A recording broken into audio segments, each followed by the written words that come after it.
వాడికి కుయ్యటం తప్ప పని రావట్లా. వాడు కూతలు ఆఫ్ చేసి దర్శకత్వం సక్రమంగా చేసుకొని ఆ బాంబేదో అక్కడే పేల్చుకుంటే వాడికి మంచిది, మాకు మంచిది.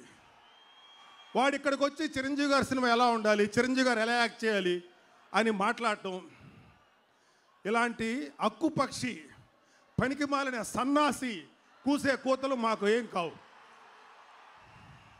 మేము చాలా కష్టపడి కింద నుంచి పైకి వచ్చిన వాళ్ళమే, అలాగ అడ్డదారిలో డైరెక్టర్ అయిన వాళ్ళు కాదు. వాడికి కూడా నేను చెప్పాల్సిన మాట ఇది.